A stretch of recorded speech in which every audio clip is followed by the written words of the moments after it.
अगर आप अपनी जिंदगी से मुतमईन नहीं हैं, आपको लगता है कि दूसरे लोग आपसे ज्यादा ब्लेस्ड हैं, उनकी जिंदगी में आपसे ज्यादा खुशियां हैं, आपको वो नहीं मिला जो उनके पास है, तो एक बार ये कहानी जरूर सुनिएगा। ये कहानी आपकी जिंदगी को बदल कर रख देगी। एक कौवा था जो अपनी जिंदगी से खुश नहीं था, और कौवे को तकलीफ क्या थी? उसे तकलीफ थी कि मेरा रंग काला है, मैं खूबसूरत नहीं हूं, मुझे कोई पसंद नहीं करता।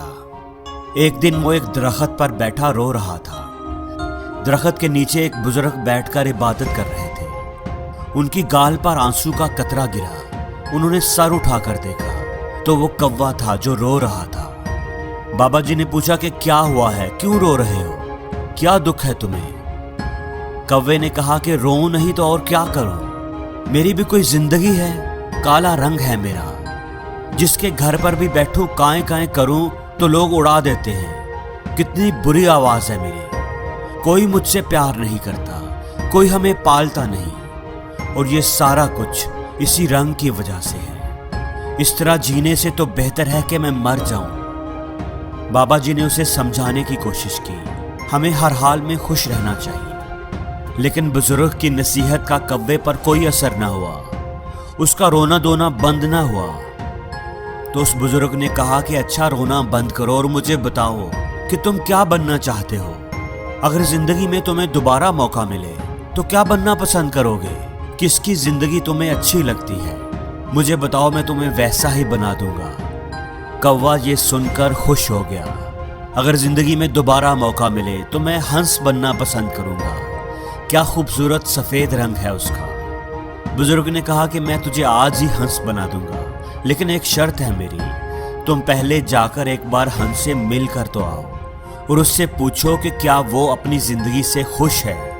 कौवे ने कहा कि ये कौन सी बात है, वो क्यों नहीं खुश होगा। वो भागा भागा खुशी खुशी हंस के पास गया। हंस एक तालाब में तैर रहा था। हंस भाई, क्या खूबसूरत जिंदगी है तुम्हारी, कितना प्यारा दूध की तरह सफेद रंग है, कितने आराम से तुम पानी में तैरते हो, लोग तुझे देखकर खुश होते हैं, तुमसे प्यार करते हैं। कितनी जबरदस्त जिंदगी है तुम्हारी, कितना खुश रहते होगे तुम तो इस दुनिया के सबसे खुशकिस्मत परिंदे होंगे। हंस ने नजर उठाकर उसकी तरफ देखा और उदास लहजे में बोला, किसने तुझे कहा है कि मैं खुश हूं? मैं तो बिल्कुल भी खुश नहीं हूं। सब परिंदों के इतने इतने खूबसूरत रंग हैं और मेरा तो कोई रंग ही नहीं है। दूर से तो पानी के अंदर मैं नजर ही नहीं आता, ये भी कोई रंग है? तुम तोते को ही देख लो, कितने खूबसूरत रंग हैं उसके, लाल, नीला, पीला, इतने प्यारे रंग, इतनी प्यारी आवाज।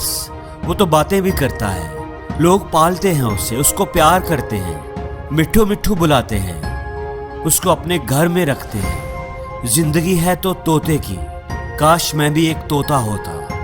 कौवा अब हैरान रह गया। तो क्या तुम अपनी जिंदगी से खुश नहीं हो? हंस बोला, हरगिज नहीं, इसमें भला खुशी की क्या बात है, मुझसे तो तोता अच्छा है। अब कौवा वहां से उड़ा और तोते की तलाश में निकल पड़ा।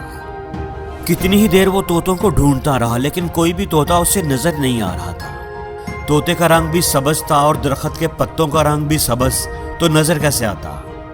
3-4 जंगल के चक्कर लगाए, फिर जाकर के उसे कहीं एक तोता मिला। कौवे ने कहा, तोता भाई कैसे हो, कितनी जबरदस्त जिंदगी है आपकी, कितने खुश रहते हो आप, कितना प्यारा रंग है आपका, इतनी प्यारी लाल रंग की चूंच है, लोग कितना प्यार करते हैं तुमसे, तुम्हें चूरी खिलाते हैं, मिट्ठू मिट्ठू कहते हैं, कितने खुश रहते होंगे तुम, कितनी अच्छी जिंदगी है तुम्हारी, तुम तो इस दुनिया के सबसे खुश परिंदे होंगे। तोता बोला, कौन कहता है तुम्हें कि मैं खुश हूं? अब कौवा हैरान हो गया, क्या तुम भी खुश नहीं हो? तुम्हें क्या प्रॉब्लम है? तोते ने कहा, मुझसे खराब जिंदगी भी किसी की होगी क्या?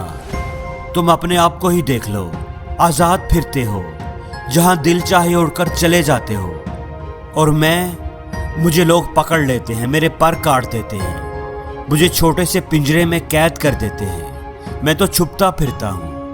मेरी जिंदगी तो सबसे खराब है, मैं तो इस जिंदगी से तंग आ चुका हूं, अपनी मर्जी से जी भी नहीं सकता। मेरे से तो मोर अच्छा है, उसके रंग भी खूबसूरत हैं, लोग उसे देखकर खुश भी होते हैं, उससे प्यार भी करते हैं और वो अपनी जिंदगी भी जीता है।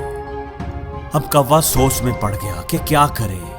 हंस भी खुश नहीं है, तोता भी खुश नहीं है। चलो जाकर मोर से मिलता हूँ कि मोर क्या कहता है। अब वो गया मोर को ढूंढने। मोर उसे मिल नहीं रहा था। ढूंढते ढूंढते वो उसे एक चिड़ियाघर में नजर आया। कितने सारे बच्चे और लोग उसे देख रहे थे। उसके खूबसूरत परों की तस्वीरें खींच रहे थे, उसके साथ तस्वीरें बनवा रहे थे। वो मोर के पास जाकर एक शाख पर बैठ गया। मोर भाई, क्या जबरदस्त जिंदगी है तुम्हारी। हर लोग, हजारों लोग तुम्हें देखने के लिए आते हैं। कितने खूबसूरत पर हैं तुम्हारे। लोग उनके खुलने का इंतजार करते हैं, तस्वीरें खींचते हैं। क्या शान है तुम्हारी। कैसे शान से तुम परों को खोल कर चलते हो। कितनी अच्छी जिंदगी है तुम्हारी। कितने खुश रहते होगे तुम। ये सुनकर मोर की आंखों में आंसू आ गए। किसने तुमको कहा है कि मैं खुश हूं। मैं भी कभी सोचता था कि मैं दुनिया का खूबसूरत परिंदा हूं, लेकिन इसी खूबसूरती की वजह से ही तो मैं इस जू में कैद हूं। ये खूबसूरत पर ही तो मुझे तकलीफ पहुंचाते हैं। लोग इन्हें हासिल करने के लिए, अपने घरों में लगाने के लिए मेरे जिस्म से नोचते हैं। मुझे तकलीफ होती है, दर्द होता है और मैं कुछ भी नहीं कर सकता। अपनी मर्जी से तो मैं जी भी नहीं सकता। कौवा हैरत से उसकी बातें सुन रहा था। उसने पूछा कि तू क्या चाहता है, क्या बनना चाहता है। तो मोर बोला कि मैंने पूरे जू को देखा है, सब जानवरों से मिला हूँ, सब परिंदों से मिला हूँ। सारे ही जानवर, सारे ही परिंदे यहाँ मौजूद हैं, लेकिन सिर्फ एक परिंदा है जिसको कैद नहीं किया गया, जो अब भी आजाद है, अपनी मर्जी की जिंदगी जीता है। मैं वो बनना चाहता हूँ। कौवे ने पूछा वो परिंदा कौन सा है। तो मोर बोला कि वो कौवा है, कौवा। वो तुम हो। ना तो तुझे कोई पकड़ता है, ना मारता है, ना कोई तुम्हें कैद करता है। जहां दिल चाहे उड़ते हो, जो दिल चाहे खाते हो। तुमसे अच्छी जिंदगी भला किसकी हो सकती है। कौवे की तो हैरत की इंतहा ना रही। ऐसा तो उसने कभी सोचा ही नहीं था। वो वहां से उड़ा और बाबा जी के पास आ गया। बाबा जी ने पूछा कि हाँ भाई, तुमने क्या फैसला किया, क्या बना दूं तुमको। कौवे की आंखों में आंसू आ गए। उसने कहा कि मैं कौवा ही ठीक हूं, कौवा ही रहना चाहता हूं। ये कहकर वो वहां से उड़ गया, लेकिन आज उसकी उड़ान ही कुछ अलग थी। वो अपने कौवा होने पर बड़ा खुश और मुतमईन था। वो अब कौवा ही रहना चाहता था। दोस्तों, हमारी जिंदगी में भी हमारे दुखी होने की सबसे बड़ी वजह यह है कि हम हर वक्त हर चीज में अपने आप को दूसरों से कंपेयर करते रहते हैं और अपने आप को कमतर समझकर दुखी होते रहते हैं। हमें दूसरों की जिंदगियां ही अच्छी लगती हैं, क्योंकि हम दूसरों की जिंदगियों में वो देखते हैं जो हमारे पास नहीं है। लेकिन जो नेमतें, जो खूबियां हमें मिली होती हैं, वो हमें नजर ही नहीं आती। तो दोस्तों, आप जो भी हैं, जिस भी हाल में हैं, अपने आप को किसी से कंपेयर ना करें। आप जैसा इस दुनिया में दूसरा कोई नहीं है। खुदा ने कोई आप जैसा पैदा ही नहीं किया। इसलिए अपनी जिंदगी में ही खुश रहें।